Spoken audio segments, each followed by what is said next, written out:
You're the perfect example of wasted potential. My father's words sliced through the Thanksgiving dinner silence as relatives shifted uncomfortably in their seats. His bourbon sloshed dangerously close to the rim of his crystal tumbler as he gestured toward me. No real career, no ambition, just drifting through life on mediocrity. 10 minutes later, his face turned ashen when my financial advisor called with news that made everyone at the table freeze. I had just closed an 8-figure acquisition deal of my father's largest business competitor. I'd love to know which corner of the globe you're watching from, and if this story speaks to you, make sure to subscribe. Tomorrow's video is one you absolutely can't miss. The crystal chandelier cast a warm glow over my parents' formal dining room as the annual Mitchell family Thanksgiving unfolded with its usual display of status and achievement. My father, Richard Mitchell, sat at the head of the table, commanding attention in his tailored blazer, silver hair perfectly coiffed, the very picture of success as defined by his generation.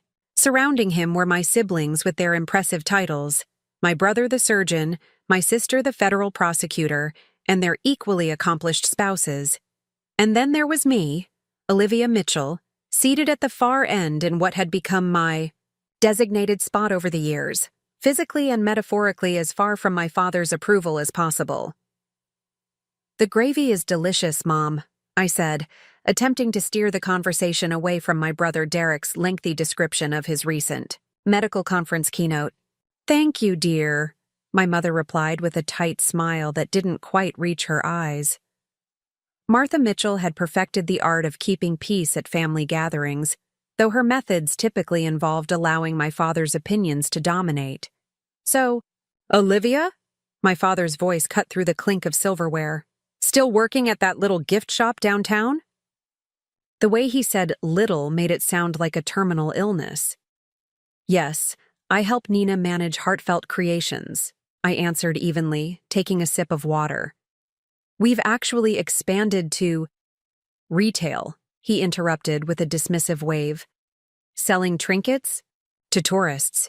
You know, when you graduated from Westlake, I thought you'd actually do something with that business degree I paid for." My sister-in-law Catherine winced slightly, studying her plate with sudden interest.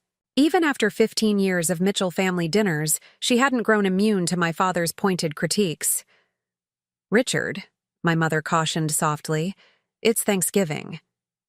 And I'm thankful that at least 2 of my children understood the value of ambition," he continued, raising his glass toward Derek and my sister Veronica, future chief of surgery and possibly the next district attorney.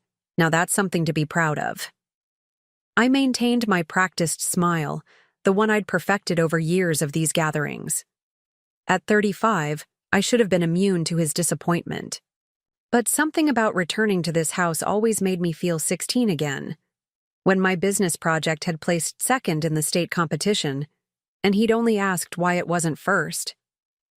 "You know," my Uncle Philip interjected, "not everyone measures success the same way, Rich." My father chuckled, the sound lacking any real warmth. "Success isn't subjective, Phil. It's quantifiable. Position, influence, financial achievement." He turned his attention back to me. Olivia had every advantage: the best schools, connections through my business network, even a trust fund to get started, and chose to squander it all. "I didn't squander anything," I said quietly but firmly. "No? Then what would you call it?" His eyebrows raised in challenge.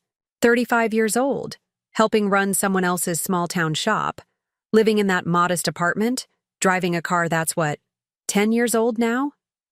Meanwhile, your peers from Westlake are running divisions at Fortune 500 companies.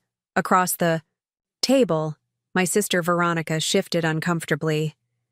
Despite being my father's golden child, even she occasionally found his directness excessive. "Dad, maybe we could," she began.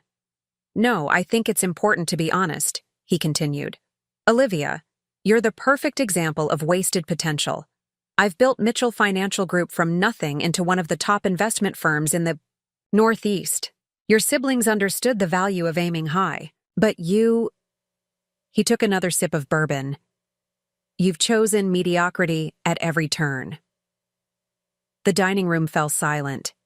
My mother stared intently at her plate, Derek examined his wine glass, and my sister seemed suddenly fascinated by the cranberry sauce. This was the familiar choreography of Mitchell family gatherings, my father pronouncing judgment, everyone else avoiding eye contact. In previous years, I would have absorbed the blow quietly, changed the subject, or excused myself to the kitchen, the practiced routine of a lifelong disappointment. But this Thanksgiving was different.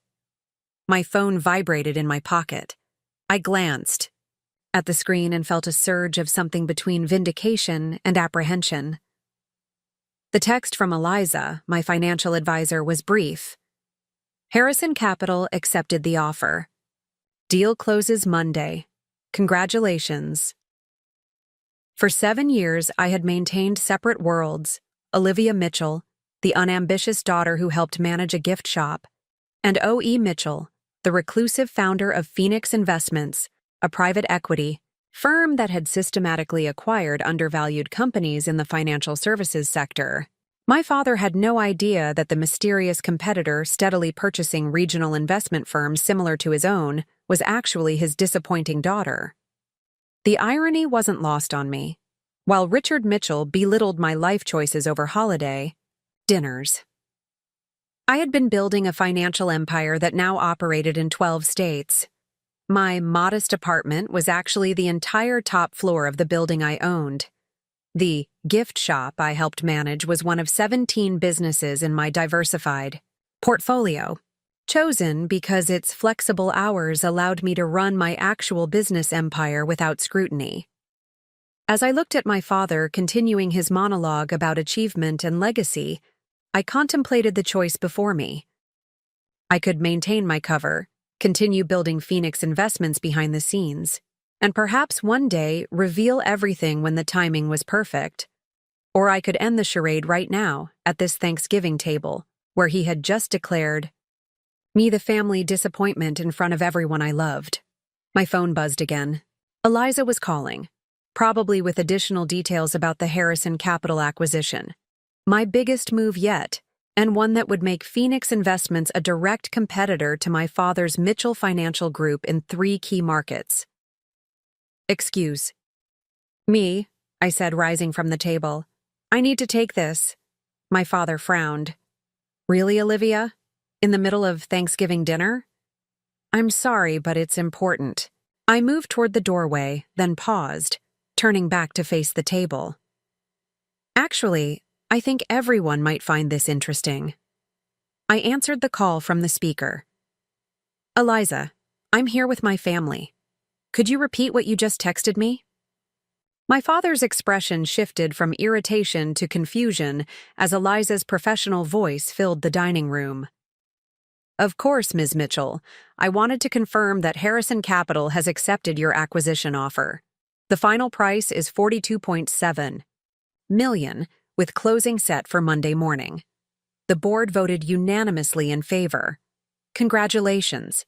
This positions Phoenix as the 3rd largest independent investment firm in the region." The silence that followed felt eternal. 7 years earlier, I stood in the empty office space that would become the headquarters of Phoenix Investments, my footsteps echoing against bare walls and concrete floors. At 28, I had already learned that perception often mattered more than reality in the financial world, especially for women.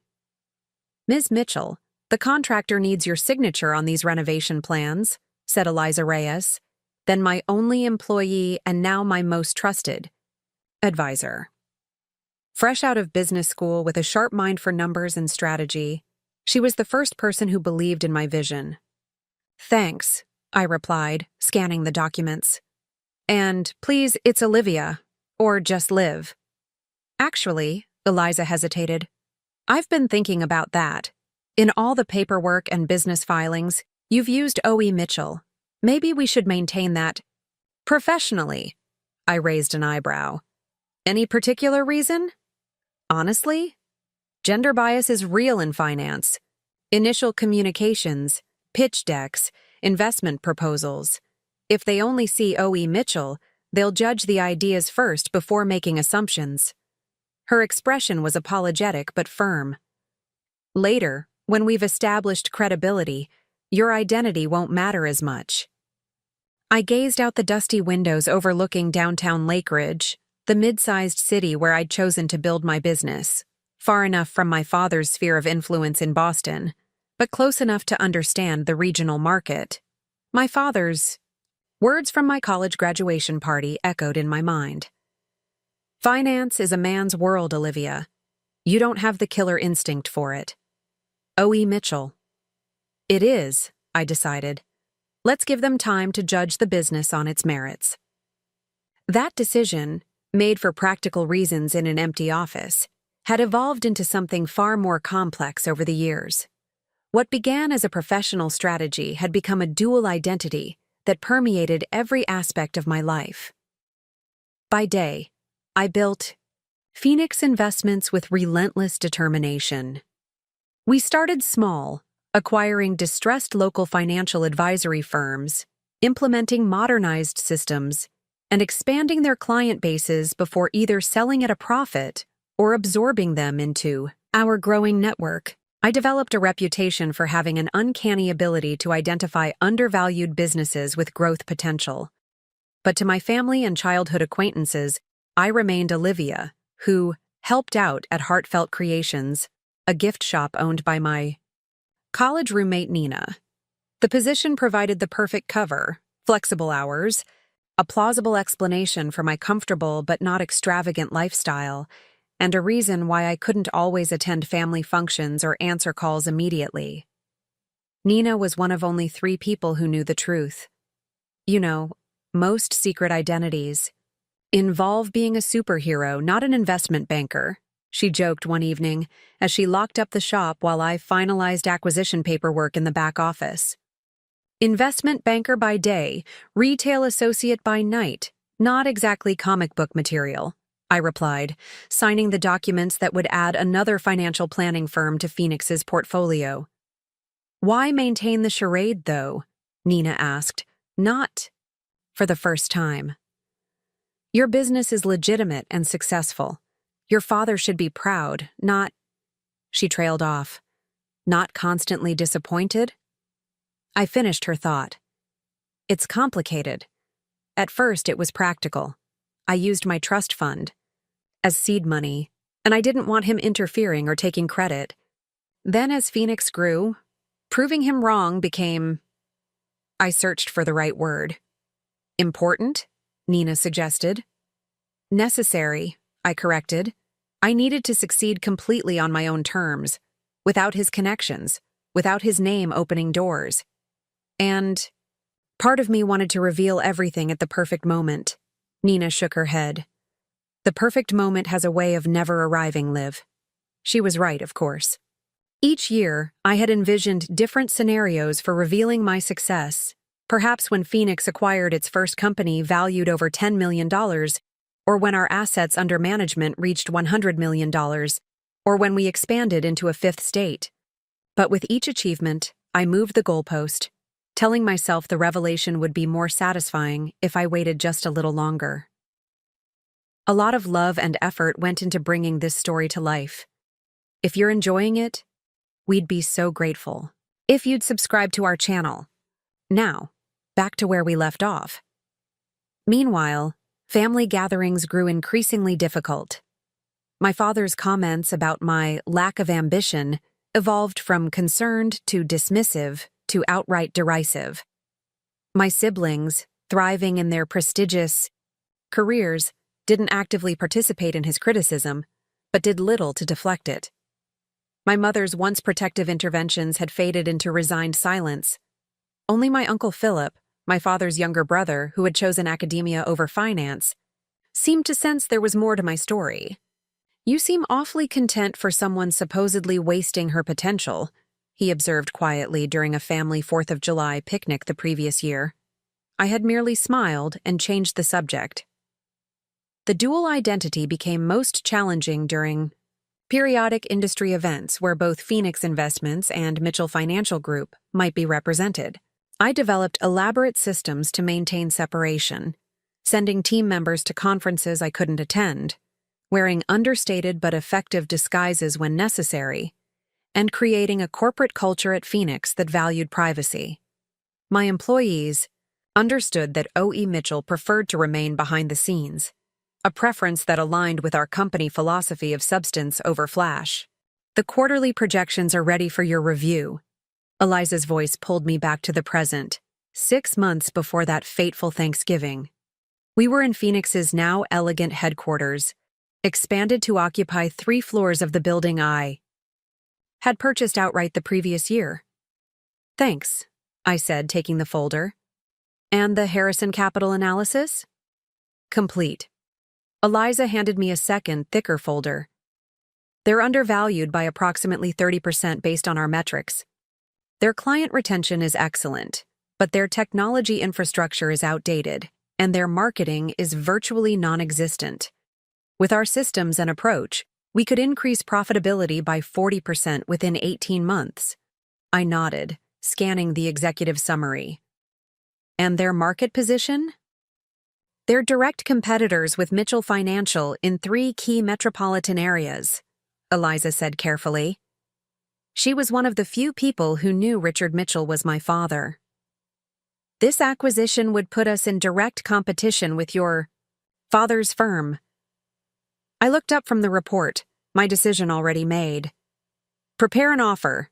Harrison Capital fits our acquisition criteria perfectly.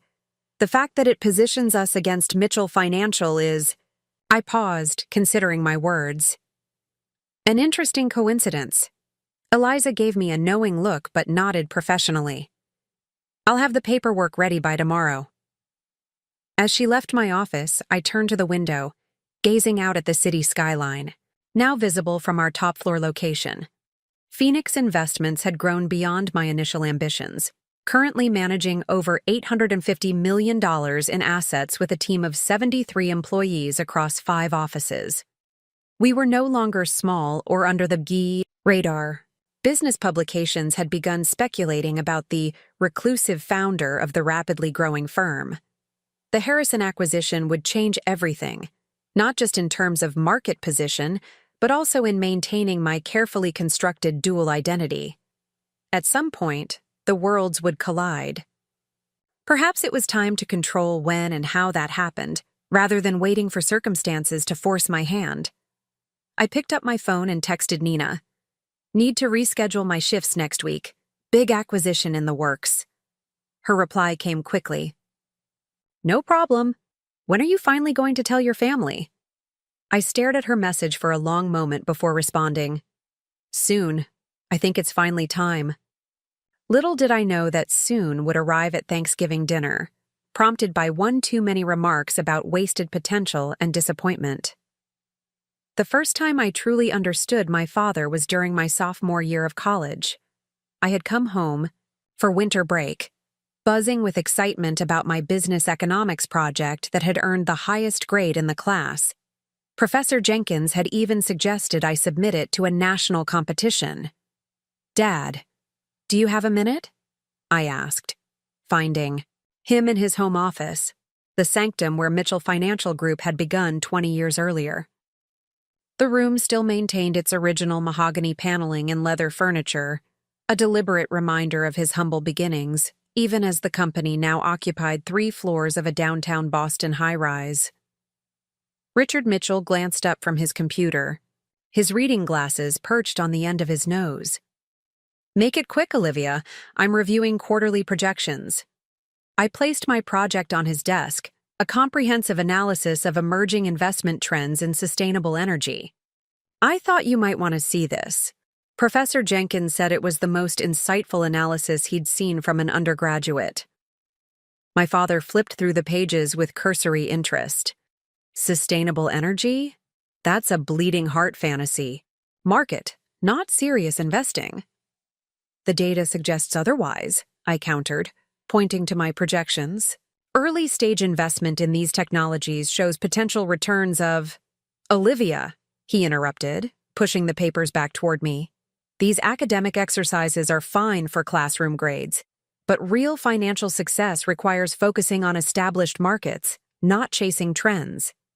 It's not just a trend, Dad. The research indicates when you've managed actual client portfolios and built something substantial, then your research might interest me, he said, turning back to his computer. Derek called earlier, by the way. His medical school applications are all submitted.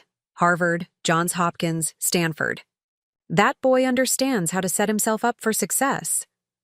I gathered my papers. The excitement I'd felt completely deflated.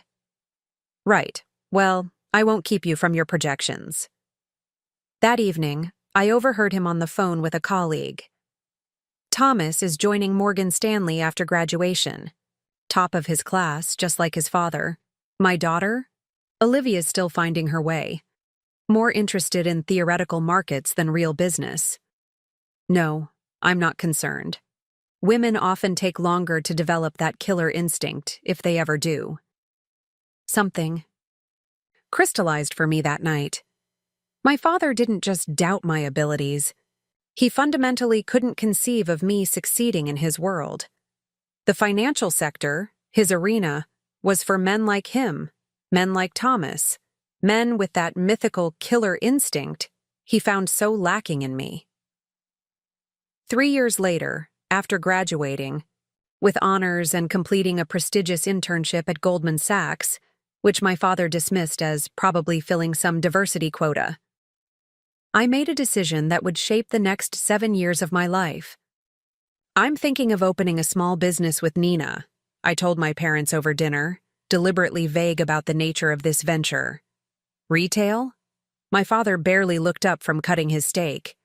That's what you want to do with your business. Degree? It's a starting point, I replied carefully. A waste is what it is, he muttered. I've told you a dozen times I could make one phone call and get you an entry-level position at any number of firms. I want to build something on my own terms. His laugh held no humor. On your own terms. That's the problem with your generation. Everyone wants to be CEO on day one. My mother intervened gently. Richard, she should explore her options. Not everyone wants to follow the traditional path. Traditional path, he scoffed. You mean the path that builds actual wealth and influence? The path that created the lifestyle she's enjoyed her entire life? I met his gaze steadily. I appreciate everything you've provided, Dad, but I need to find my own way. Fine, he said, his tone making it clear it was anything but fine. Use your trust fund for this experiment. When reality sets in, my offer still stands. 2 weeks later, I used part of my trust fund, money from my late grandmother, not my father, as seed capital for Phoenix Investments.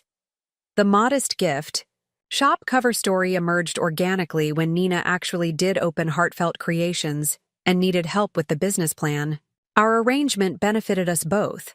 She got free business consulting, and I got the perfect cover for my real venture. What began as a practical decision to avoid my father's interference evolved into something more complex as Phoenix grew. Each time he dismissed my little shop at family gatherings, a part of me wanted to reveal the truth. But another part, perhaps the part that had inherited his competitive nature, wanted the revelation to be perfect, irrefutable, devastating in its completeness. And so the charade continued through holidays, birthdays, and family vacations. I maintained the appearance of modest success, nice enough clothes, a comfortable apartment, reliable car, while privately amassing the kind of wealth and influence my father had never imagined I could achieve. Your brother's practice is expanding. To a second location, my mother mentioned during a Mother's Day brunch 3 years into my double life. And Veronica is being considered for the Special Prosecutorial Task Force. That's great, I replied sincerely. Despite our father's constant comparisons, I never resented my siblings' achievements. And how's the shop doing, dear? She asked, her tone gentle but tinged with the same concern that always surfaced when discussing my career. It's stable, I said truthfully, omitting that I had acquired my third financial services firm the previous month. We're thinking of expanding our online presence. My mother reached across the table to pat my hand. Your father means well. He just wants all of you to be secure. I know, Mom. Maybe if you showed more interest in the financial world. He lights up when Derek asks about investment strategies or when Veronica discusses her 401k options. I suppressed a smile at the irony. Finance isn't really my thing. That evening, I closed a deal acquiring a wealth management firm with $50 million in assets under management, negotiating terms that the seller later described as brilliantly structured. My team celebrated with champagne while I participated, via video call from my apartment, explaining I had a prior family commitment. The collision course between my two worlds accelerated when Phoenix Investments began attracting industry attention. Business journals speculated about the mystery CEO who had built such an impressive track record. Competitors, including, eventually, Mitchell Financial Group, began noticing the pattern of acquisitions that strengthened our position in specific markets. Mitchell's team has been inquiring about our strategic objectives. Marcus Thompson, my chief operating officer, informed me during a leadership meeting. They're concerned about our expansion into the northeastern market. What did we tell them? I asked, maintaining my composure despite the strange sensation of my father's company treating mine as a legitimate competitor. The standard response, Phoenix, evaluates opportunities based on client-centered metrics and long-term growth potential, Marcus replied. But they're paying attention now. It may become difficult to maintain your anonymity. I nodded, feeling the weight of the inevitable. Confrontation approaching. Let's proceed as planned. If Mitchell Financial wants to know more about Phoenix Investments, they'll have to wait like everyone else. Little did I know that everyone else would include my family, seated around a Thanksgiving table as my carefully constructed worlds, finally, spectacularly collided. We should talk about Harrison Capital, Eliza said, closing the door to my office on a rainy Tuesday afternoon, 6 months before that fateful Thanksgiving dinner. She placed a folder on my desk labeled with the company's name and confidential stamped in red across the cover. I had been following Harrison Capital for nearly 2 years. Founded by Edward Harrison 30 years ago, it had grown into a respectable mid-sized investment firm with a strong client base and excellent retention rates. What made it particularly interesting was its position in 3 key metropolitan markets, all regions where Mitchell Financial Group had established dominance. The analysis is complete? I asked, opening the folder. Yes, and it confirms our initial assessment. Eliza pulled out a chair and sat across from me. Harrison is undervalued by approximately 35% based on our metrics. Their fundamentals are sound, but their technology infrastructure is outdated, and their marketing strategy is practically non-existent. I nodded, scanning the executive summary. With our systems and approach, we could increase profitability by 45% within 18 months, she finished. And the asking price? That's where it gets interesting. Eliza leaned forward. Edward. Harrison is retiring. His children aren't interested in taking over the family business. He's entertaining offers, but he's particular about who buys his company. He wants assurance that his employees will be treated fairly and his clients won't experience disruption. Values alignment, I mused. That works in our favor. It does. But there's something else. Eliza hesitated. I've confirmed that Mitchell Financial Group is preparing an offer. I looked up sharply. My father's company? Yes. According to my sources, Richard Mitchell sees Harrison Capital as a strategic acquisition to solidify his position in those markets. I sat back in my chair, processing this information. Acquiring Harrison would position Phoenix Investments in direct competition with Mitchell Financial Group, not just as a distant competitor, but as an immediate rival in key markets. It would conceal my identity as OE. Mitchell is nearly impossible. If we pursue this, I said slowly, the chances of maintaining my anonymity decrease significantly. Dramatically, Eliza corrected. I'd say it becomes virtually impossible. The business press will be all over this. Someone will inevitably Connect the dots. I stood and walked to the window, watching raindrops trace patterns on the glass. For 7 years, I had built Phoenix Investments in the shadows, away from my father's scrutiny. The company had grown beyond my wildest expectations, and I had proven to myself what I was capable of achieving. But I had always known this moment would come when I would have to choose between continued growth and continued secrecy. From a purely business perspective, I asked, is Harrison Capital the right move for Phoenix? Without question, Eliza replied without hesitation.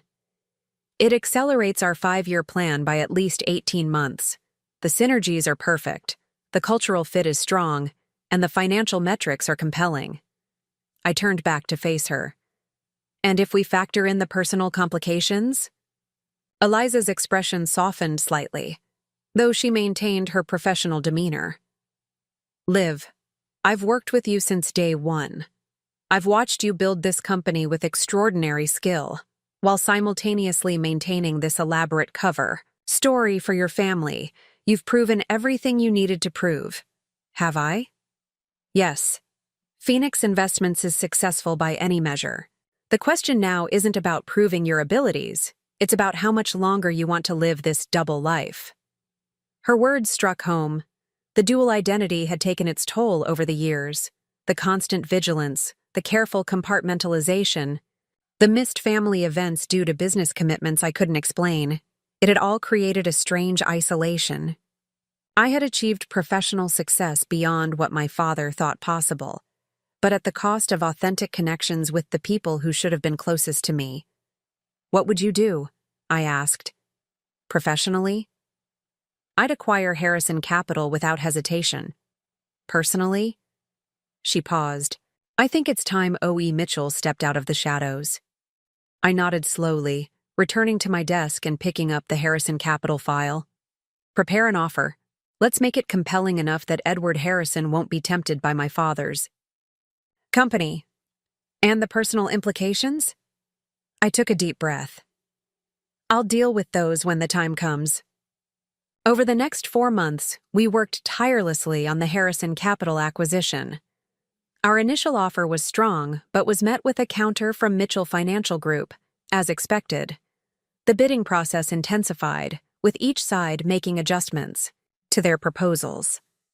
What my father couldn't know was that he was competing against his own daughter, a fact that created a surreal dynamic as I read reports about Mitchell Financial's countermoves. Your father has increased their offer by 5%, Marcus reported during one strategy session. They're also emphasizing their experience in the market segments Harrison serves. Experience is valuable, I acknowledged, but innovation drives growth. Increase our offer by 7% and emphasize our technology platform and client-centric approach. As the negotiations continued, I found myself in the strange position of analyzing my father's business strategies more directly than ever before. I could see his approach clearly, aggressive on pricing, conservative on innovation, heavily reliant on established relationships and reputation. It was effective but fundamentally different from the model I had built at Phoenix. We've received the updated financials from Harrison, Eliza announced, entering my office one afternoon in early November. Their third-quarter results exceeded projections by 12%. If anything, this strengthens the case for acquisition. I reviewed the numbers and nodded. Update our valuation model and adjust the offer accordingly. I want this deal closed before Thanksgiving. Eliza raised an eyebrow. Any particular reason for that timeline? I hesitated, then admitted, I've been thinking about what you said, about stepping out of the shadows.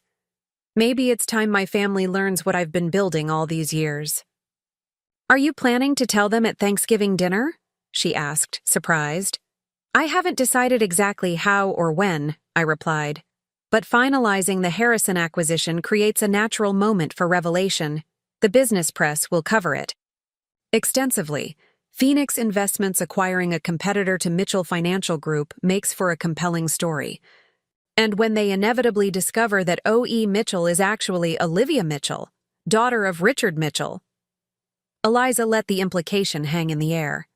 Then my father will finally understand that his disappointing daughter does, in fact, have that killer instinct he found so lacking, I finished. The decision was made. We would pursue Harrison Capital aggressively, and I would prepare for the inevitable unmasking that would follow.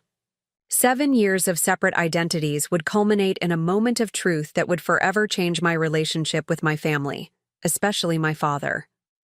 What I couldn't anticipate was exactly how that revelation would unfold, or that my father would provide the perfect opening with his Thanksgiving dinner pronouncement about my wasted potential. Managing a double life requires meticulous organization. My calendar was a carefully choreographed dance between two distinct existences: Olivia Mitchell, who helped manage heartfelt creations and maintained modest appearances for family gatherings, and O.E. Mitchell, founder and CEO of Phoenix Investments, who commanded respect in boardrooms and closed million-dollar deals.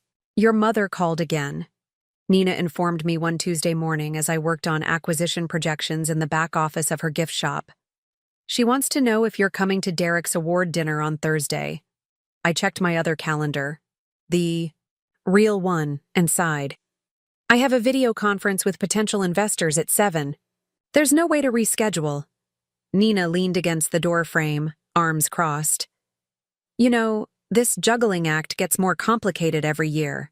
At some point, you'll have to choose which life is real. They're both real, I replied, though I knew what she meant. Just compartmentalized. Compartmentalized, she echoed skeptically. Is that what we're calling it now? The early years had been simpler. Phoenix Investments operated from a small office with minimal staff. I could genuinely help at heartfelt creations several days a week while building my company. As Phoenix grew, however, maintaining the charade required increasingly elaborate systems. I rented an apartment under my real name, modest but nice enough to seem plausible for someone with my supposed income. My actual residence was the penthouse. I purchased through a holding company, where I conducted video meetings and worked late into the night. I maintained separate phones, email accounts, and even different professional wardrobes. Here's the performance breakdown by sector, Marcus Thompson, my COO, said during our quarterly leadership meeting. He was one of only 5 people who knew my true identity. Technology and healthcare continue to outperform our benchmarks. And the Harrison acquisition? I asked, scanning the reports. We're making progress. Their board is reviewing our latest offer this week. I nodded, checking my watch. I need to leave by 4. Family dinner. Marcus gave me a knowing look. Still playing the underachieving daughter? Until the moment's right, I confirmed. The leadership team had grown accustomed to my occasional early departures for family obligations. They respected my privacy and appreciated that despite my unconventional arrangement, I remained fully engaged with the business. Phoenix's success spoke for itself. Our growth trajectory had outpaced projections for 6 consecutive years. That evening, I arrived at my parents' suburban home for my brother's birthday dinner. I had changed from my power suit into casual attire, removed my professional makeup, and shifted my entire demeanor from commanding CEO to unassuming daughter. Olivia, you made it, my mother greeted me at the door. Derek just got here. He was telling us about the research grant his department received. That's wonderful, I replied, genuinely happy for my brother despite knowing what would follow. Predictably, dinner conversation revolved around my siblings' achievements. Derek's expanding medical practice, Veronica's recent courtroom victory, their spouses' respective accomplishments. My father beamed with pride as Derek described the medical conference where he'd been invited to present. What about you, Liv? Derek asked, kindly trying to include me. How's the shop doing? It's steady, I replied with practiced modesty. We're launching a new line of locally sourced products next month. That's nice, my father commented, the slight pause communicating his perpetual disappointment more clearly than any words could. Local crafts. Very quaint. I smiled and took a sip of wine. Just that morning, I had approved a $2.5 million technology upgrade for Phoenix's investment analysis systems, a cutting-edge platform that would give us a significant competitive advantage. The previous week, I had negotiated terms with a Singapore-based investment group interested in our international expansion strategy. My father continued, oblivious to the irony. You know, Jenkins's daughter started at Goldman Sachs last year, already making her mark in derivatives trading. Good for her, I said mildly. If you ever wanted to explore opportunities in actual finance, he offered, not for the first time. I still have connections. I suppressed a smile. I'm happy where I am, Dad. Later, as my mother served coffee in the living room, my phone buzzed with a text from Eliza. Harrison board meeting running. Late. Decision expected tonight. Call when you can. Work? My father asked, noticing my distraction. Just Nina with a question about inventory. I lied smoothly. He nodded, dismissing the matter entirely. As I was saying, Mitchell Financial just landed. The Westridge account. $30 million in assets under management. That's how you build a legacy in this business. I forced myself not to react. Phoenix had recently declined to pursue Westridge, finding their risk profile incompatible with our investment philosophy. The irony of my father boasting about an account we had strategically passed on was almost too perfect. These moments of dramatic irony punctuated my dual existence. I became adept at compartmentalizing, at shifting between worlds with practiced ease. Yet the strain of maintaining the deception grew heavier as Phoenix's success accelerated. I passed a profile of you to Jessica, my mother mentioned as I prepared to leave that evening. Jessica was the daughter of her tennis partner, a recent business school graduate. She's struggling to find direction after graduation. I thought you might mentor her. I blinked in surprise. Me? Why not Dad or someone with more corporate experience? Because, my mother said softly, you found your own path. You seem content. Olivia, not everyone wants the pressure of what your father considers success. Her words hit me unexpectedly. In her own way, my mother had recognized something genuine in my fabricated life, a sense of self-determination my siblings hadn't experienced. The irony was painful. She admired my supposed rejection of status and achievement, unaware that I had simply pursued success on my own terms. Thanks, Mom. I'll reach out to her. Driving away, I called Eliza for the Harrison update. The board meeting just concluded, she reported. They're leaning toward our offer, but your father's company has made a final push. We'll know for certain by the end of the week. Keep me posted, I instructed. If we need to adjust our offer, I want options ready immediately. The dual life created strange contradictions. I was simultaneously the disappointing daughter and the formidable competitor. My father dismissed my career choices over dinner, then returned to his office to strategize against my company without realizing the connection. As Phoenix grew more visible and successful, close calls became inevitable. Business journals began speculating about O.E. Mitchell, the reclusive founder of the rapidly expanding investment firm. Industry events required careful navigation. I would decline speaking engagements, send representatives, or occasionally appear briefly with subtle changes to my appearance that made recognition unlikely. The Bloomberg reporter is particularly persistent, my communications director warned during a planning meeting. They want a profile on you for their emerging leaders series. Maintain our standard position, I instructed. O.E. Mitchell prefers to let results speak for themselves. With the Harrison acquisition moving forward, media interest will intensify, she cautioned. We should prepare for increased scrutiny. She was right, of course.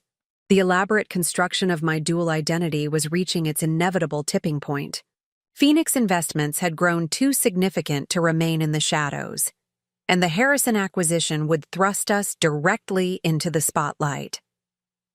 As Thanksgiving approached and the Harrison negotiations entered their final stage, I knew the carefully compartmentalized worlds I had maintained for 7 years were about to collide. The only question remaining was whether I would control the narrative of that collision, or whether circumstances would force my hand. The first real close call happened during year 3 of my double life. I was attending the Northeast Financial Leadership Conference, a necessary appearance for Phoenix Investments as we expanded our regional presence. Though I typically avoided such events, this particular conference was crucial for networking with potential acquisition targets. I arrived late, slipped into the back of the main hall during a panel discussion, and kept a low profile. My appearance that day included dark-rimmed glasses, hair styled differently than I wore it with family, and a power suit I never would have worn around my father. These small disguises had proven surprisingly effective. As the panel concluded and attendees mingled during the coffee break, I spotted my father across the room, surrounded by his usual crowd of industry veterans. I froze momentarily, calculating the risk of remaining versus the suspicion leaving might create. Before I could decide, a voice beside me shattered my concentration. Olivia? Olivia Mitchell? I turned to find James Peterson, a former classmate from business school. He had worked briefly at Goldman Sachs during my internship there. James, I managed, lowering my voice slightly from its usual professional register. What a surprise. I almost didn't recognize you, he said, glancing at my glasses and professional attire. You look different. What brings you to a financial conference? Last I heard you were in retail or something. From the corner of my eye, I could see my father still engaged in conversation, oblivious to my presence. Just exploring options, I replied vaguely. A client of the shop is interested in expanding into financial advisory services. I'm doing some preliminary research. James nodded, though he looked skeptical. Well, if you're considering getting back into finance, you should meet my boss. We're expanding our wealth management division. He began steering me toward a group near the windows, unfortunately moving us closer to where my father stood. Actually, I said quickly, checking my watch, I have a call scheduled in 5 minutes, but take my card and we can connect later. I handed him a specially prepared card that listed my personal email rather than my Phoenix Investments contact information. As I turned to leave, I nearly collided with Edward Harrison, the very person whose company would become the focal point of bidding between Phoenix and Mitchell Financial 3 years later. Excuse me, I said, attempting to step around him. Harrison paused, studying me with interest. You're O.E. Mitchell, aren't you? From Phoenix Investments? My stomach dropped. Nearby, my father's head turned slightly at the mention of Phoenix, the competitor he had recently begun noticing in several markets. I'm afraid you're mistaken, I replied smoothly, extending my hand. Olivia Evans, Harborview Consulting, but I'm familiar with Phoenix's work. Impressive innovation in traditional markets. Harrison shook my hand, looking confused. My apologies. The resemblance is remarkable. I had a brief meeting with Mitchell last month and could have sworn. No harm done, I assured him, acutely aware that my father was now looking in our direction, his expression curious. If you'll excuse me, I have a call scheduled. I navigated quickly through the crowd and out of the conference hall, heart pounding. In the taxi back to my office, I called Marcus. We have a problem, I said without preamble. Edward Harrison nearly identified me at the conference, within earshot of my father. How bad? Marcus asked. Not catastrophic, but concerning. I played it off, but Harrison seemed certain. And worse, he mentioned Phoenix and my name. Well, O.E. Mitchell, loudly enough that my father noticed. That evening, I received a text from my father. Ran into Edward Harrison today. He mentioned Phoenix Investments making waves in the regional market. Might be worth researching their approach if you ever decide to get serious about finance. The irony would have been amusing if it weren't so nerve-wracking. My father was suggesting I study my own company as a learning opportunity. After the Harrison incident, we implemented stricter protocols. I drastically reduced public appearances, sending representatives to most industry events. When I did attend, I used more comprehensive disguises and operated under strict time limits. Phoenix's marketing materials never included my photograph, and press releases referred to the founder or leadership team, rather than specifically naming me. These measures worked for a time, but as Phoenix grew more prominent, maintaining anonymity became increasingly challenging.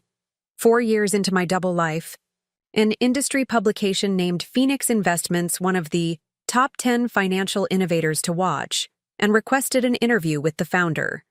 We declined, but couldn't prevent the publication from running a speculative profile. They don't have a confirmed photograph, my PR director assured me, but they're planning to use a stock image and mention that O.E. Mitchell is notoriously private. I nodded, reviewing the press monitoring report. What else are they saying? Mostly positive. They're highlighting our technology platform, client retention rates, and acquisition strategy. There's significant interest in your background, but with minimal personal information available, they're focusing on business achievements. The article published the following week, describing O.E. Mitchell as the financial world's most intriguing mystery, a brilliant strategist who has built a formidable firm while remaining almost completely unknown. At Sunday dinner that weekend, my brother Derek arrived with the magazine tucked under his arm. "Have you seen this?" he asked my father, flipping to the article. "Phoenix Investments. They're using that algorithm-based portfolio management system I was telling you about for my practice's retirement plan." My father took the magazine, skimming the article with interest. Impressive growth metrics. Their approach to targeted acquisitions is particularly noteworthy. I focused intently on my plate, maintaining a neutral expression as my father unknowingly praised my business strategy. "The founder seems interesting," Derek continued. "Completely private, no public appearances. Dad, have you ever crossed paths with this O.E. Mitchell?" "No," my father replied, still studying the article. "Mitchell Financial has encountered Phoenix in several markets recently, but their leadership remains elusive. Unusual in this industry. Most successful founders can't wait to see their faces on magazine covers." He looked up suddenly, turning to me. "Olivia, you went to business school. Ever hear of this Mitchell person?" I nearly choked on my water, but recovered quickly. "No, never, but I've been out of those circles for years." My father sighed, his disappointment evident. "That's precisely the problem. You could have been building something substantial like this Mitchell person, instead of selling scented candles." The irony was so perfect I had to excuse myself to the kitchen, ostensibly to help my mother, but actually to compose myself. These near misses became more frequent as Phoenix continued its expansion. The most dangerous moment came when my father's company and Phoenix found ourselves competing for the same boutique wealth management firm in Vermont. Both companies sent representatives to meet with the owner. Mitchell Financial sent my father's protege, while I felt compelled to handle the meeting personally given the strategic importance of the acquisition. By sheer luck, the meetings were scheduled on different days. When I arrived, however, the owner mentioned my father's company immediately. "Richard Mitchell's team made a compelling offer yesterday," he said as we sat down in his office. "They emphasized their traditional approach and established reputation." I nodded professionally, hiding my surprise at hearing my father's name. Mitchell Financial is certainly well established. At Phoenix, we offer a different value proposition through our technology platform and client-centered approach. Later, when we successfully acquired the firm, my father mentioned the lost opportunity at a family gathering. That Vermont situation was disappointing. Lost it to Phoenix again. This Mitchell is becoming a genuine irritant.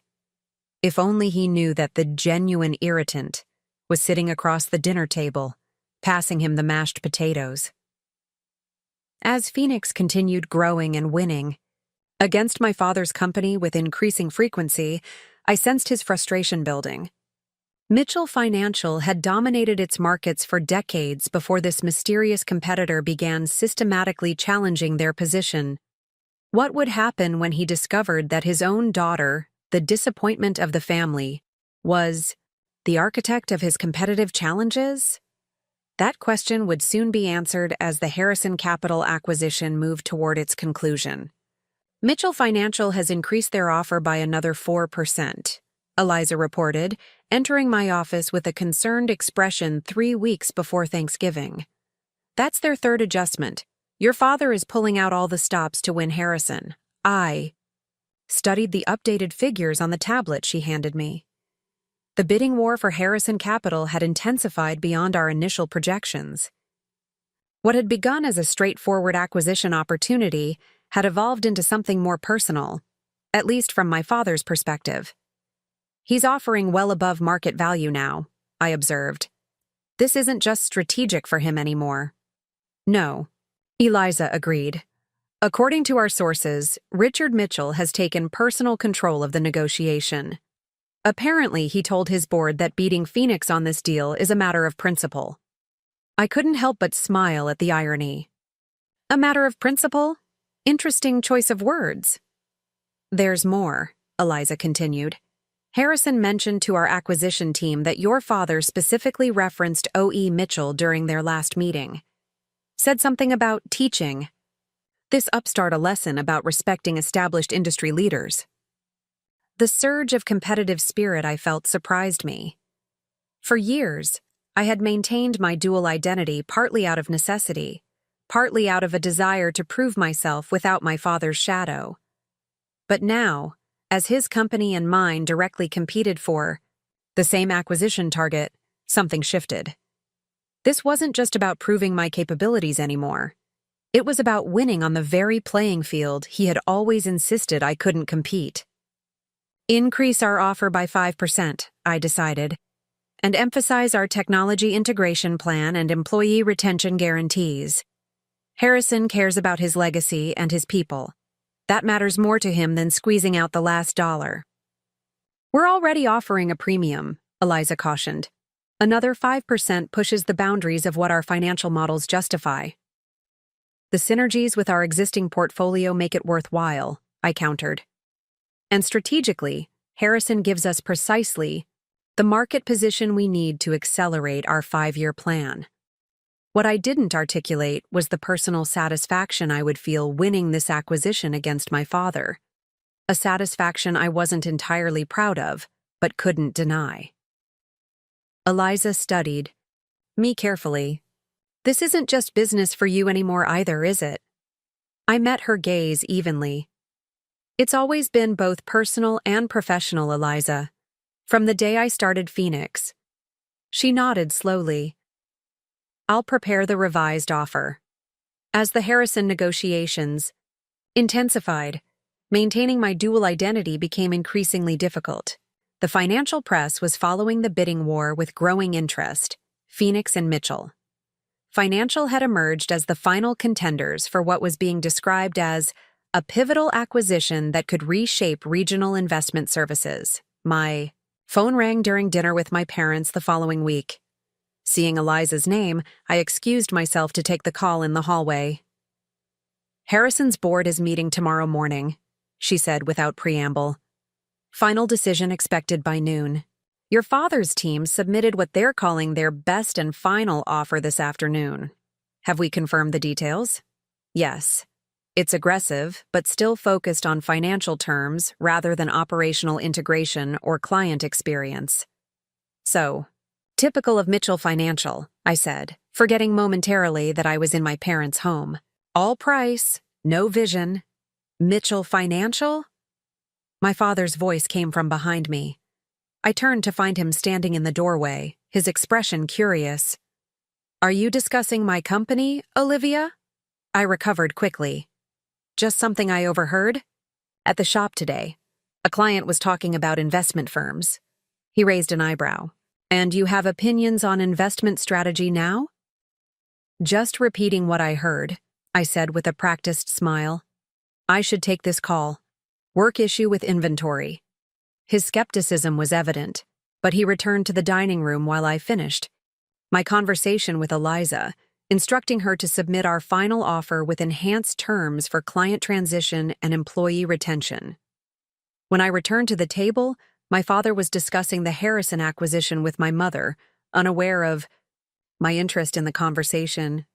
Edward Harrison built that company from nothing, he was saying. 30 years of solid, traditional investment management.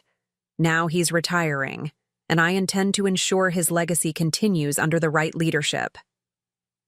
Not the Phoenix Company? My mother asked innocently. My father's expression darkened. Absolutely not. Phoenix represents everything wrong with modern finance, prioritizing technology over relationships, disruption over stability.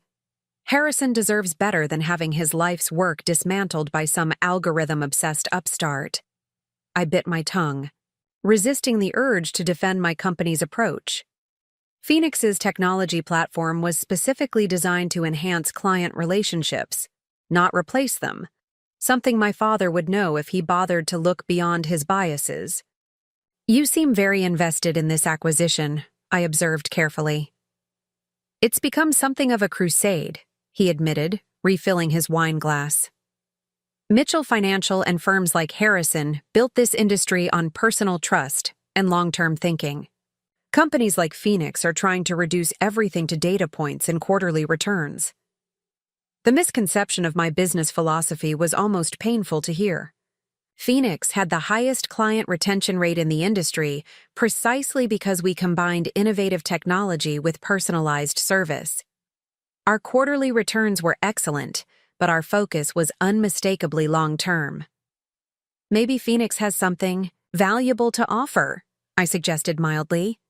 Innovation isn't always a threat to tradition. My father laughed dismissively.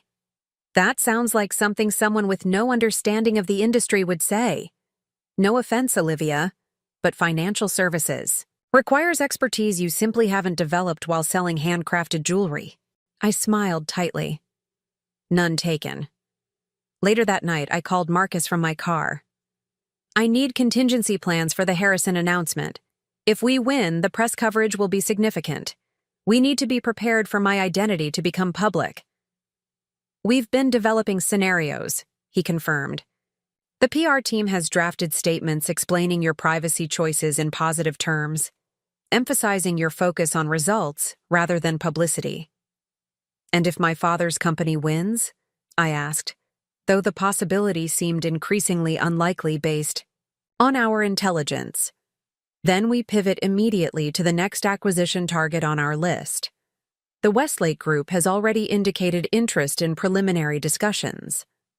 The following morning, I sat in my office at Phoenix headquarters, waiting for news from Harrison's board meeting. The tension was palpable throughout our leadership team. This acquisition would be our largest to date, positioning Phoenix as a clear rival to established firms like Mitchell Financial in multiple markets. At 11:47 a.m., my phone rang. It was Edward Harrison himself. Ms. Mitchell, he began, and I could hear the smile in his voice. I wanted to deliver this news personally. Our board has voted unanimously to accept Phoenix's offer. Relief and triumph washed over me. Thank you, Edward. We're committed to honoring your legacy and taking excellent care of your clients and team. I believe that, he said. Your vision for the future aligned with our values in ways your father's proposal simply didn't, which leads me to an awkward question. Does Richard know about your role at Phoenix? I hesitated. Not yet, but he will soon. Harrison chuckled softly. That will be quite a revelation. For what it's worth, I think he's underestimated you significantly. That's been a lifelong pattern, I replied, surprising myself with the candor. After concluding the call, I gathered my executive team to share the news. The Harrison acquisition was moving forward, with closing scheduled for the Monday after Thanksgiving. The announcement would go public Wednesday morning, the day before Thanksgiving. Perfect timing, Nina remarked that evening when I stopped by the shop to explain why I wouldn't be working my usual hours the following week. How so? I asked. Well, you'll finally have something impressive to share at Thanksgiving dinner, she said with a mischievous smile. When your father inevitably asks about your disappointing career choices. I hadn't considered that perspective, but she was right. For the first time in 7 years, I would be heading to Thanksgiving dinner with the option to reveal my true professional identity, backed by the acquisition of a company my father had desperately wanted. The question remaining was whether I would choose that moment to end the charade, or whether circumstances would force my hand. Either way, this would be a Thanksgiving my family would never forget. The Wednesday morning before Thanksgiving dawned clear and cold. I stood at the floor-to-ceiling windows of my penthouse, coffee in hand, watching the city come to life below. Today, Phoenix Investments would announce its acquisition of Harrison Capital, a $42.7 million deal that would position us as a direct competitor to Mitchell Financial in 3 key markets. My phone chimed with a text from Eliza. Press release. Goes out at 9 a.m. Financial news channels are already speculating. Your father's company has scheduled an investor call at 11. I could only imagine how that call would go. Richard Mitchell explaining to shareholders why Mitchell Financial had lost a critical acquisition to their emerging rival, Phoenix Investments. What he couldn't possibly know was how personal that loss would feel once he discovered who had orchestrated it. As I dressed for the day, selecting a power suit I never would have worn to family gatherings, I contemplated the decision before me. For 7 years, I had maintained my dual identity, building Phoenix in secret while enduring my father's condescension about my supposed lack of ambition. The acquisition announcement would bring intense media scrutiny to Phoenix and its reclusive founder. My identity would likely be discovered regardless of my intentions. The question was whether to control the narrative by revealing myself on my own terms. At 8:55, I called Eliza from my office at Phoenix headquarters. Is everything ready? All set, she confirmed. PR team standing by, social media monitoring in place, statements prepared for media inquiries. The question is how much personal information we're willing to disclose when they inevitably ask about O.E. Mitchell. I took a deep breath. Let's maintain our standard position for now. O.E. Mitchell prefers to let results speak for themselves. We'll assess the situation as it develops. At precisely 9 m, the announcement went live across Business Wire services. Phoenix Investments acquires Harrison Capital in $42.7 million deal. Within minutes, financial news outlets began reporting the story, highlighting the strategic significance of the acquisition and speculating about what it meant for regional market dynamics. By 9:30, my father called. I stared at his name on my phone screen, knowing this conversation would require careful navigation. Part of me wanted to let it go to voicemail, but that would only delay the inevitable. Good morning, Dad, I answered, keeping my voice casual. Olivia, he said, his tone clipped. Bad news this morning. That Phoenix outfit beat us to Harrison Capital. Announced it about 30 minutes ago. I'm sorry to hear that, I replied, neutrally. I know you were hoping to acquire them. It's more than disappointing. It's infuriating, he continued. We offered full market value plus a premium. Harrison turned us down for this upstart with their algorithms and digital platforms. 30 years of industry relationships counted for nothing. I bit back a defense of Phoenix's approach, reminding myself that revealing my connection now, over the phone, would be neither strategic nor satisfying. Maybe their vision for the future was more compelling, I suggested mildly. My father scoffed. Vision without foundation is just fantasy, Olivia. Something you'd understand if you'd developed actual business expertise. The familiar sting of his dismissal was tempered by the irony of the situation.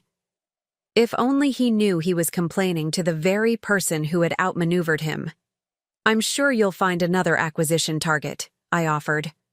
That's not the point, he snapped. This Mitchell person is deliberately targeting markets where we've been established for decades. It's becoming personal. More than you know, I thought. Anyway, he continued, his voice shifting to a marginally more pleasant tone. I'm calling because your mother wants to confirm you're still coming to Thanksgiving dinner tomorrow. Of course, I assured him. I wouldn't miss it. Good. And Olivia? Try to arrive on time. Your brother is bringing his new research fellow, and we'd like to make a good impression. After hanging up, I sat quietly for a moment, processing the conversation. My father's reaction to losing Harrison was exactly as I'd expected. Frustration combined with dismissal of Phoenix's approach, plus a personal slight directed at me. What I hadn't anticipated was how hollow his criticism would feel now. For years, his disapproval had affected me deeply. Now, sitting in my office after outmaneuvering him in a major business deal, I realized his opinion had lost much of its power. I had built something significant entirely on my own terms. The fact that he couldn't see my achievement didn't diminish it. My reflections were interrupted by Eliza knocking on my door. We need to talk, she said, her expression serious as she entered. Bloomberg is running a special segment on the acquisition at noon. They're focusing on the mysterious founder angle. They've been digging. How much have they discovered? I asked. They know OE stands for Olivia Elizabeth. They've connected Phoenix Investments to a holding company registered in your name. It's only a matter of time before they make the connection to Richard Mitchell. I nodded, unsurprised. The financial press employed talented investigative journalists who specialized in uncovering exactly this type of information. What's our exposure timeline? Hours, not days, Eliza replied. By this evening, they'll likely have enough to run with the story. Certainly by tomorrow morning. Thanksgiving morning. The timing couldn't be more dramatic if I had planned it. Prepare a statement acknowledging my identity, I decided. We'll release it reactively when the press makes the connection. Emphasize my focus on building the business rather than seeking publicity. Make no mention of my father unless directly asked. As Eliza left to implement these instructions, Marcus appeared at my door. The Mitchell financial investor call just concluded, he reported. Your father took a confrontational stance, describing Phoenix as aggressive disruptors without appreciation for established industry practices. He specifically mentioned you, well, O.E. Mitchell, as a mysterious figure hiding behind technology, rather than building personal relationships. I couldn't help but smile at the characterization. If only he knew how personal this actually is. There's more, Marcus continued. He publicly committed to aggressive countermeasures. Said Mitchell Financial would teach Phoenix and its founder a lesson about the importance of respect in this industry. Bold words, I observed, especially from someone who just lost a major acquisition battle. The financial press is loving the conflict narrative, Marcus added. They're already calling it a David versus Goliath situation, the established industry titan against the innovative upstart. By late afternoon, the inevitable happened. My assistant forwarded an email from a Bloomberg reporter that had been sent to Phoenix's media relations address. Our research indicates that O.E. Mitchell is Olivia Elizabeth Mitchell, daughter of Richard Mitchell, CEO of Mitchell Financial Group. We are preparing a story on this connection and what it means for the Harrison Capital acquisition. We welcome Ms. Mitchell's comments before our deadline at 7 p.m. I stared at the message, feeling a strange sense of relief. The moment of revelation was here, forced by circumstances rather than my choice. The question now was not whether my dual identity would be exposed, but how I would handle the aftermath, particularly at tomorrow's Thanksgiving dinner. Release our prepared statement, I instructed our communications director. Confirm my identity, but emphasize that this has never been about personal connections. It's about building an innovative investment firm focused on results rather than personalities. As evening fell, Bloomberg broke the story. Financial industry. Stunned, Phoenix Investments founder revealed as daughter of rival CEO. Within hours, every business publication had picked up the angle, with headlines ranging from family finance feud to Mitchell versus Mitchell, the acquisition battle that became personal. My phone exploded with notifications, texts from friends, who suddenly realized what I'd been building, emails from industry colleagues expressing surprise and admiration, and finally, a single text from my mother. Your father just saw the news. Please call before tomorrow. I didn't call. Some conversations needed to happen in person. Tomorrow's Thanksgiving dinner would provide the perfect setting for a long overdue reckoning. Sleep eluded me that night. I stood at my penthouse windows, watching the city lights, mentally preparing for the confrontation that awaited me at Thanksgiving dinner. My phone continued buzzing with notifications. Industry colleagues, former classmates, even competitors sending messages of surprise and, in many cases, congratulations. Around midnight, Derek called. Were you ever going to tell us? He asked when I answered, his tone more curious than accusatory. Eventually, I replied, though I hadn't planned on Bloomberg making the announcement for me. 800 million in assets under management live, a team of 70 people. That's extraordinary. Thanks. Dad's. He hesitated. Well, upset doesn't quite capture it. He's been on the phone all evening with his board and legal team. Mom had to bring his blood pressure medication. I sighed. Is he planning to come to dinner tomorrow? Oh. He's insisting the dinner proceed exactly as planned. Says canceling would show weakness. Derek's attempt to mimic our father's authoritative tone almost made me smile despite the tension. I think he's viewing Thanksgiving dinner as some sort of corporate showdown. That's absurd, I said, though I'd been thinking of it in similar terms myself. Is it?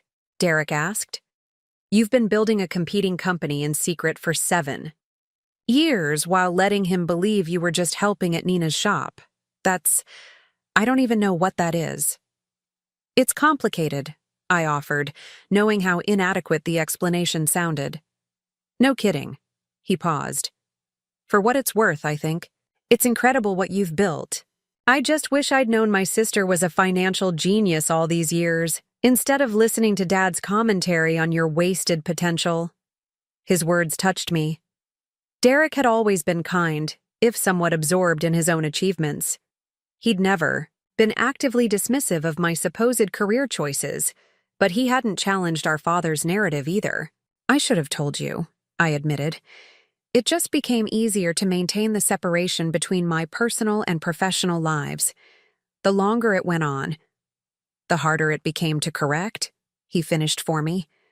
I get it. Sort of. But tomorrow's going to be intense. Veronica is already preparing counter-arguments like it's a court case.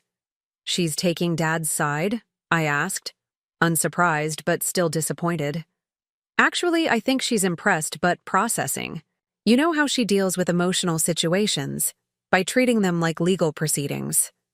After we hung up, I spent several hours reviewing briefing materials for the Harrison integration that would begin Monday. Work had always been my refuge, the place where my competence was never questioned. Tonight, it provided a welcome distraction from the family drama unfolding. By morning, the story had escalated. CNBC ran a special segment titled Hidden Heir: How Richard Mitchell's Daughter Built a Rival Empire Under His Nose. The coverage was more favorable than I had anticipated, portraying me as an innovative underdog who had proven herself in a traditionally male-dominated industry. My PR director sent a media summary at 7 a.m. Overwhelmingly positive coverage focusing on Phoenix's growth trajectory and innovative approach. Your privacy is being framed as strategic rather than deceptive.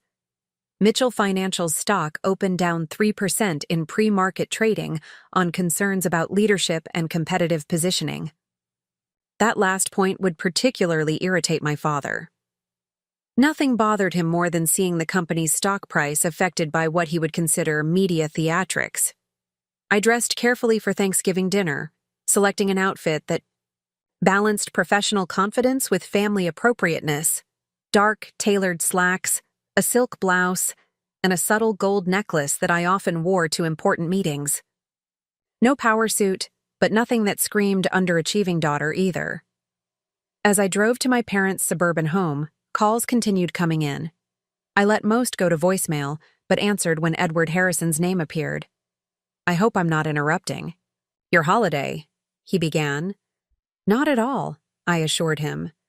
"What can I do for you, Edward?" "I just wanted to say that watching the news coverage has been illuminating.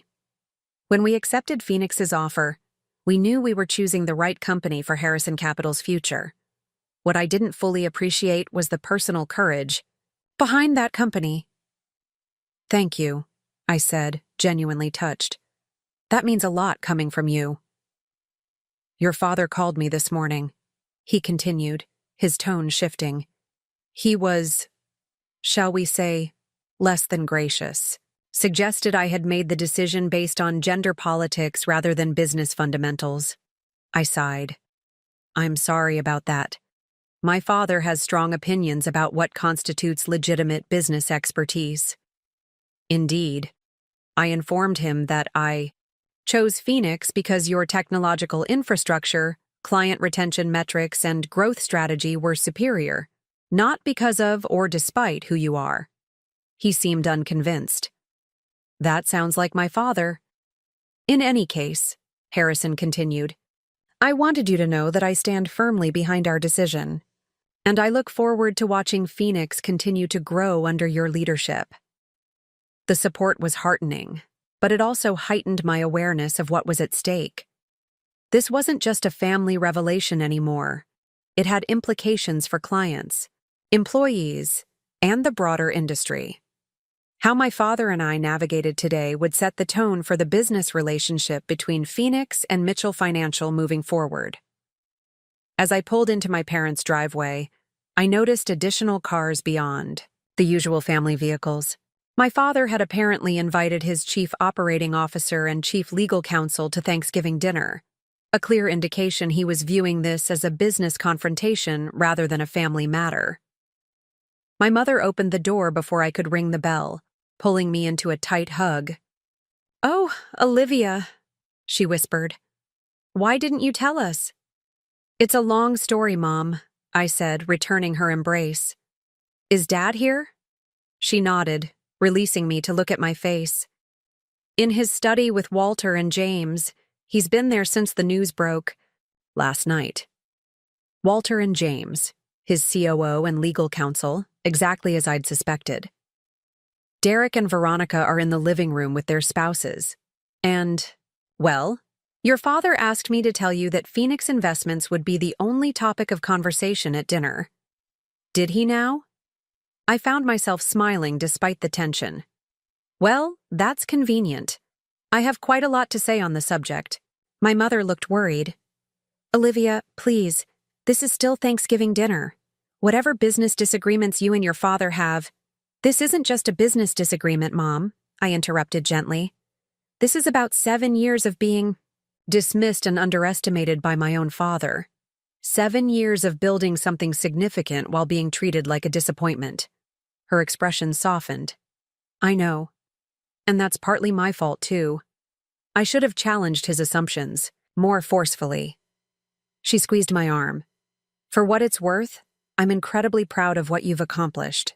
As we walked toward the living room, I steeled myself for what would undoubtedly be a challenging afternoon.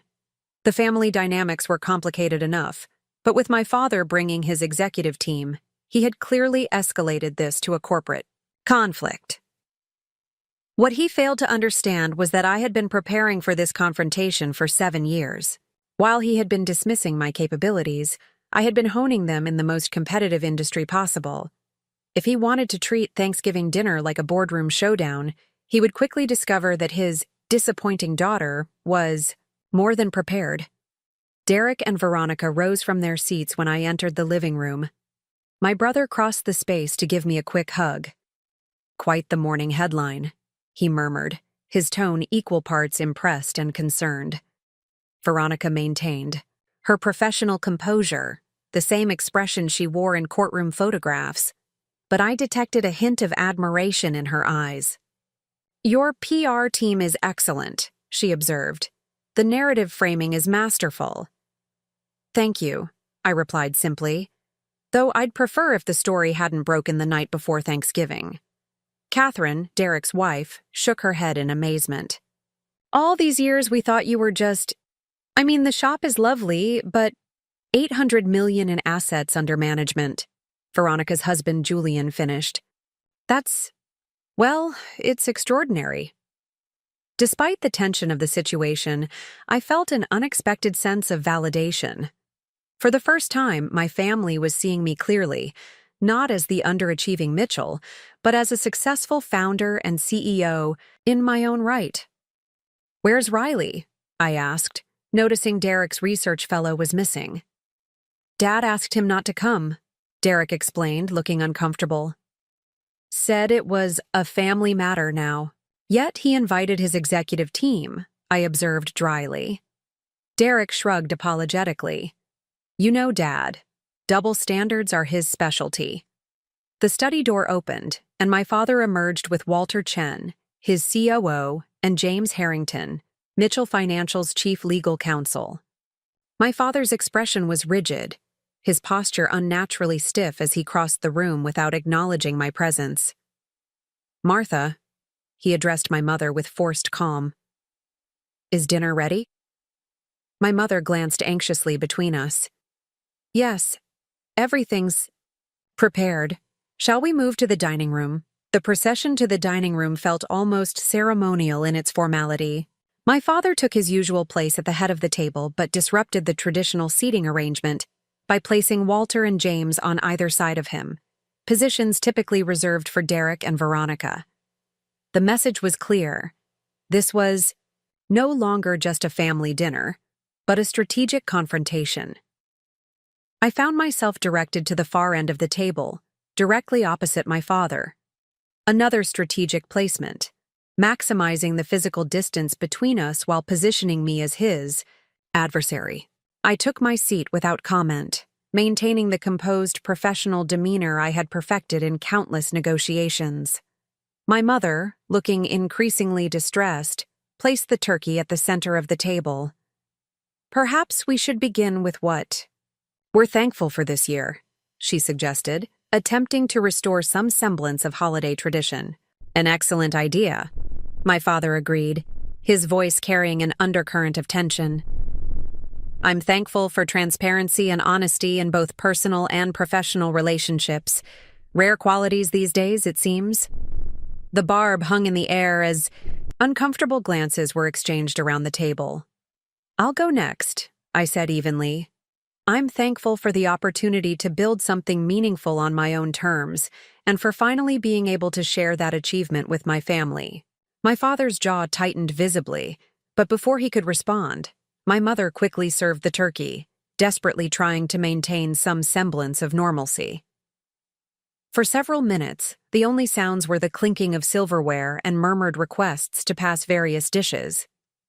Walter Chen, ever the tactical operator, broke the silence first. "Ms. Mitchell, please, call me Olivia," I interjected. "We are at Thanksgiving dinner after all."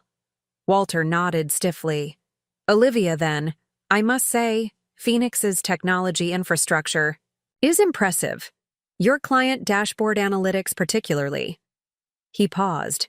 "Had you shared your ideas with Mitchell Financial first, we might have implemented similar systems." "I doubt that very much," I replied pleasantly. My proposals for modernizing investment analytics were dismissed as trendy distractions during my internship at Goldman Sachs. I believe my father used similar language when discussing Phoenix's approach just last week. My father set down his fork with deliberate precision. "If this is about proving me wrong, this isn't about you at all," I countered calmly. "Phoenix Investments exists because I saw an opportunity to serve clients differently. The fact that you consistently underestimated my capabilities was a personal disappointment, but not a business motivation. Yet you deliberately concealed your role. James Harrington noted, slipping into lawyer mode. That suggests awareness of a potential conflict of interest. There was no conflict when I founded Phoenix, I explained. We operated in entirely different markets initially.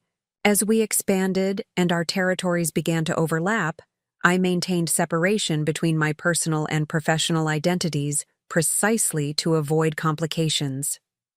Complications, my father repeated, his voice rising slightly.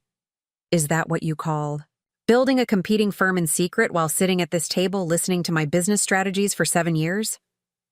I never used any information gained from family discussions, I stated firmly.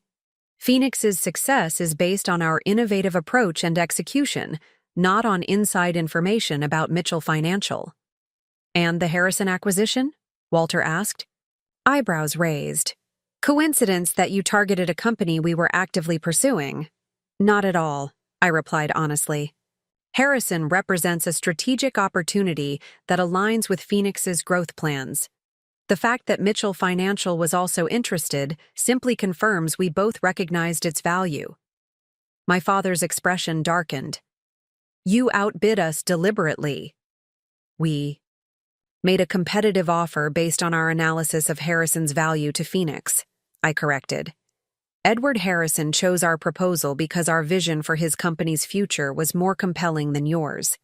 His words, not mine. The tension at the ice table was palpable.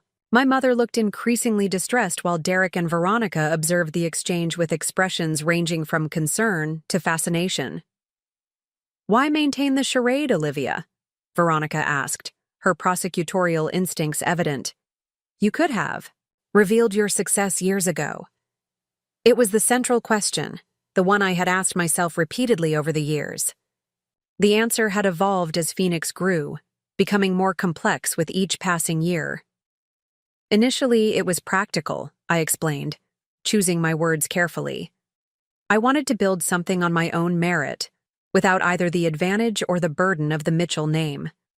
Then, as Phoenix succeeded, I realized I was getting a unique perspective, seeing how differently I was treated when perceived as a shop assistant versus a CEO.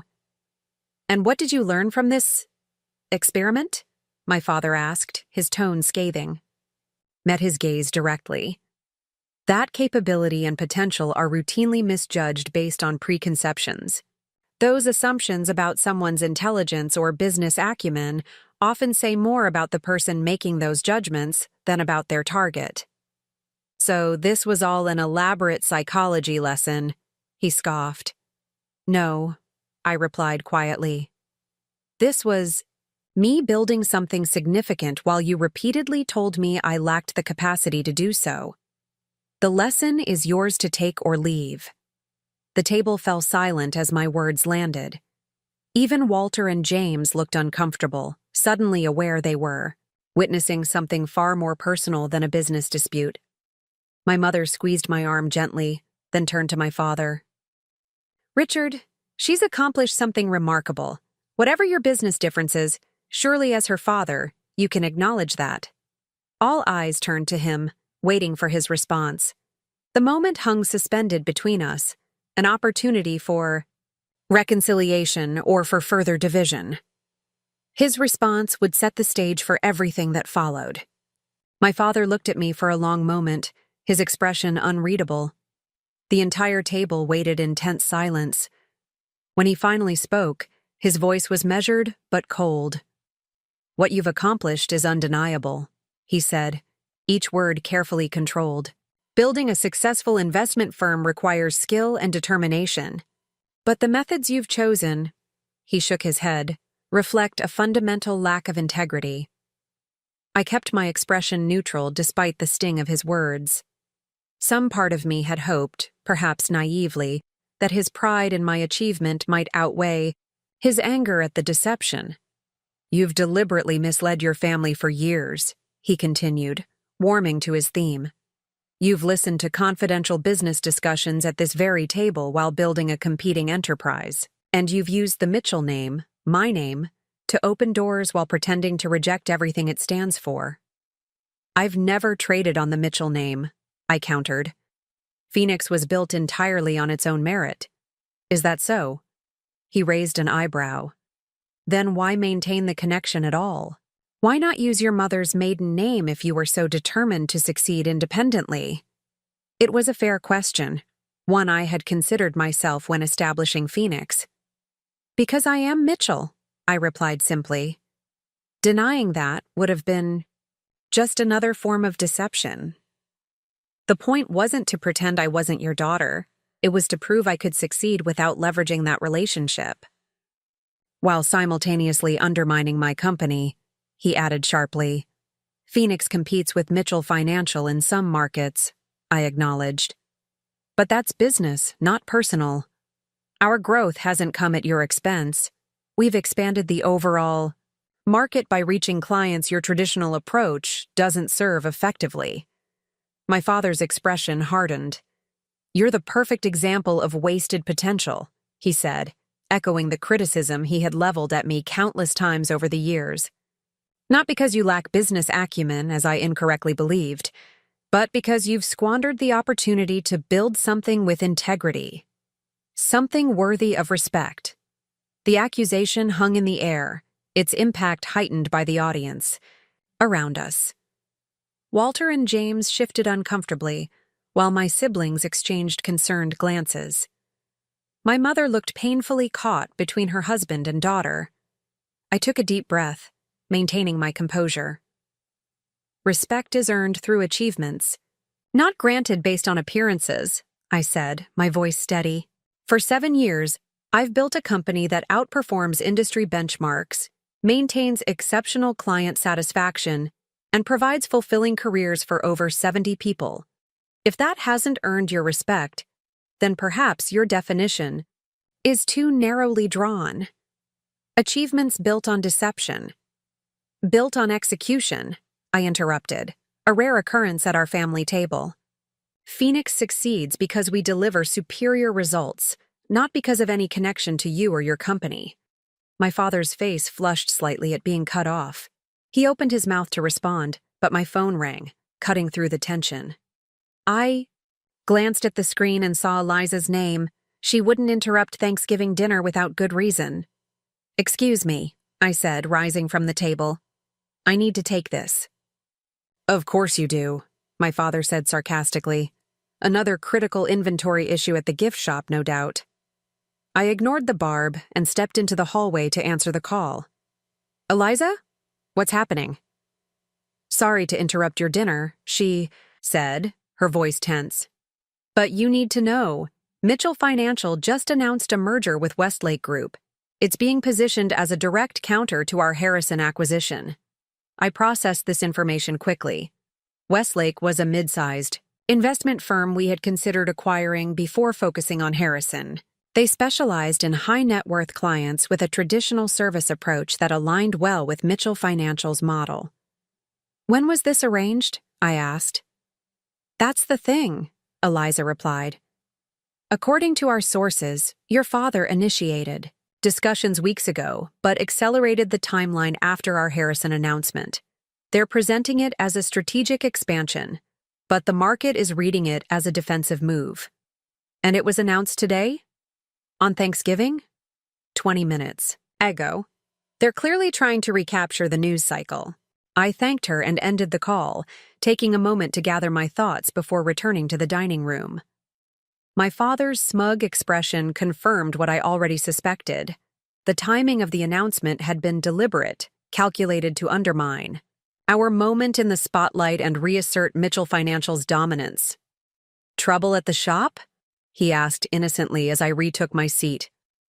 Interesting timing for the Westlake announcement, I replied evenly. Most companies avoid major business news on Thanksgiving. His smile was cold. When opportunity presents itself, decisive leaders act regardless of the calendar. And this decision was made. When, exactly? We've been exploring synergies with Westlake for some time, Walter supplied smoothly. Today's announcement simply formalizes that relationship, I nodded slowly. Congratulations. Westlake has a solid reputation with traditional high-net-worth clients. Their approach complements Mitchell Financial's existing services. My professional assessment seemed to irritate my father more than any emotional response would have. He had clearly expected me to appear surprised or threatened by the announcement. The combined entity will manage over $2 billion in assets, he stated pointedly. More than double Phoenix's portfolio. Size isn't everything, I countered calmly. Phoenix prioritizes innovation and client experience over raw numbers. Different approaches for different market segments. Derek cleared his throat awkwardly. Maybe we could discuss something other than business for a few minutes? It is Thanksgiving, after all. I agree, my mother said quickly. Veronica, how are preparations coming for the charity gala next month? But my father wasn't ready to release the tension. You know what I find most disappointing, Olivia? He asked, ignoring my mother's attempt to change the subject. Not that you built a competing firm, though that shows questionable judgment, but that you sat at this table year after year, accepting my concerns about your future, my offers of help, my connections, all while secretly believing yourself superior. I never thought myself superior, I corrected. Just different. With a different vision for what financial services could be. A vision you never bothered to share, he pointed out. Not with me, not with your family. Would you have listened? I asked quietly. When I tried to discuss emerging trends during my college years, you dismissed them as academic fantasies. When I presented innovation concepts during my internship, you called them distractions. At what point would you have actually considered my ideas on their merits rather than dismissing them because they came from me? The question silenced him momentarily, his expression suggesting it had struck home in a way my other comments hadn't. For the first time since the confrontation began, I saw a flicker of something beyond anger in his eyes, perhaps recognition, or even regret. Before he could respond, my phone buzzed with a text from Marcus. Harrison Capital final paperwork completed early. Press release scheduled for 9 a.m. Monday. Congratulations on closing our largest acquisition to date. The timing was perfect, almost too perfect to be coincidental. I looked up to find my father watching me closely, clearly trying to interpret my expression. Something you'd like to share with the table? He asked.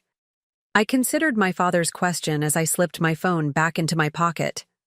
This moment, this entire confrontation, had been building for 7 years. How it ended would define not just our personal relationship moving forward, but potentially the business dynamic between Phoenix and Mitchell Financial. Just a message from my team, I said calmly. The Harrison Capital acquisition has been finalized ahead of schedule. Congratulations, Derek offered genuinely.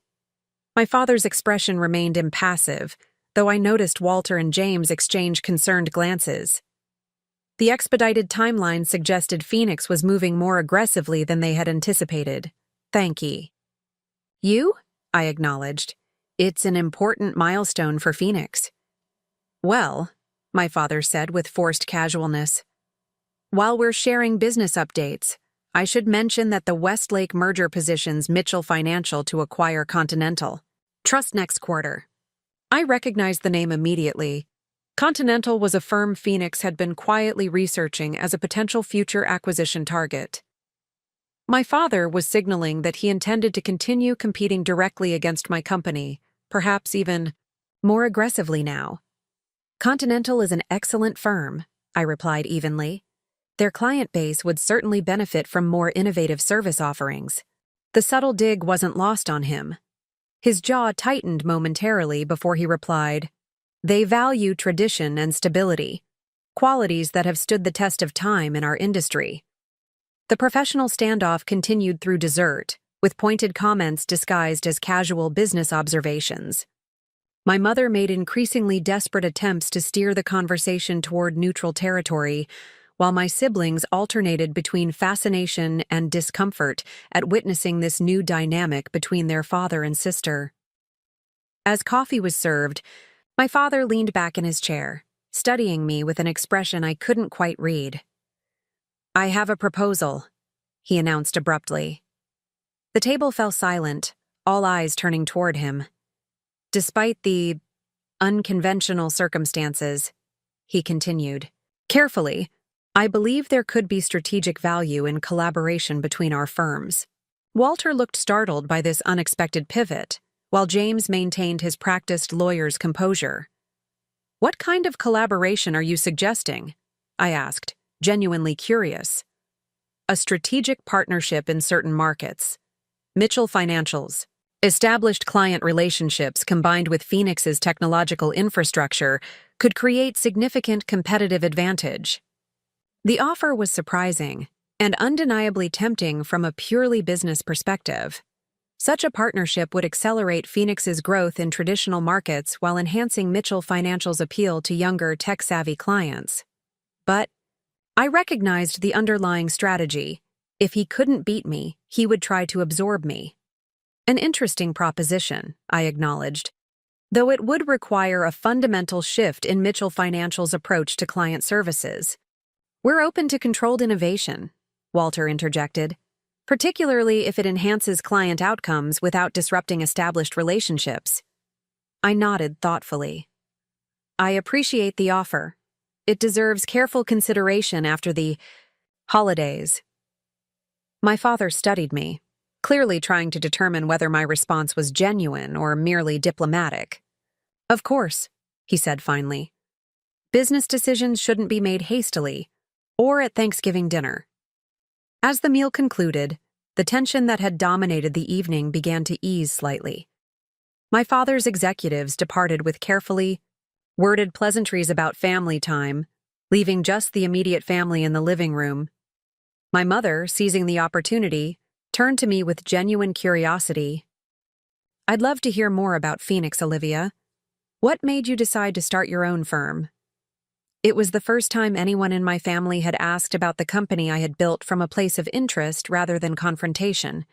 The simple question opened a flood of memories, the excitement of securing my first office space, the thrill of our first successful acquisition, the pride in building a team that shared my vision. As I began sharing the story, I noticed my father listening intently. From his armchair, his expression guarded but attentive. Derek and Veronica asked surprisingly insightful questions about Phoenix's business model and growth strategy. For perhaps the first time, I was speaking to my family as the professional I had become rather than the underachiever they had perceived. The hardest part, I admitted, wasn't building the business. It was maintaining the separation between my professional accomplishments and my personal life. That division became increasingly difficult to justify as Phoenix grew. Why maintain it? For so long? My mother asked gently. I glanced at my father before answering. Initially, it was about proving I could succeed entirely on my own terms. Then it became complicated. The longer I waited, the more difficult it became to find the right moment for revelation. And now? My father asked unexpectedly, his first direct question about my business that wasn't confrontational. Now the worlds have collided, I replied simply. For better or worse, O.E. Mitchell and Olivia Mitchell are finally the same person. As the evening drew to a close, I found myself alone with my father in his study. He poured 2 glasses of scotch, handing one to me without comment. You've built something impressive, he said finally, the admission clearly difficult for him. Your approach is different from mine, but the results are undeniable. Thank you, I replied, accepting both the drink and the grudging compliment. That means more than you might realize. He studied the amber liquid in his glass. I still think the deception was unnecessary and professionally questionable. Perhaps, I conceded. Though I wonder if Phoenix would exist at all if I'd tried. To build it under the weight of your expectations and judgment. His expression suggested the comment struck home, but he didn't deny it. Instead, he asked, what happens now? Between our companies? We compete where competition makes sense, I replied honestly, and perhaps collaborate where collaboration creates value, but as equals, not as parent and subsidiary. He nodded slowly. And personally? That's more complicated, I admitted. 7 years of pretending to be someone I'm not, of hearing your disappointment and dismissal, that can't be undone in a single Thanksgiving dinner. No, he agreed quietly. It can't. We stood in silence for a moment, the weight of 7 years of deception and misunderstanding hanging between us. But perhaps, I added finally, we can build something new, something based on who we actually are, not who we assumed each other to be. As I drove home that night, my phone lit up with messages, updates from the Phoenix team about the Harrison integration, media inquiries about my double life, and finally, a text from my father. Continental Trust is still in play. May the best Mitchell win. I smiled despite myself. It wasn't reconciliation, not exactly, but it was acknowledgement of my capabilities, my achievement, and perhaps most importantly, my right to compete on the same playing field he had always considered. His exclusive domain. The family disappointment had revealed her hidden fortune, and in doing so, had rewritten not just her own narrative, but the story of what it meant to be a Mitchell. Looking for more? We've got 2 amazing stories ready for you right on screen. If this one touched you, these are absolutely worth your time. Click to watch them now. And hey, subscribe and hit that bell to never miss our latest uploads.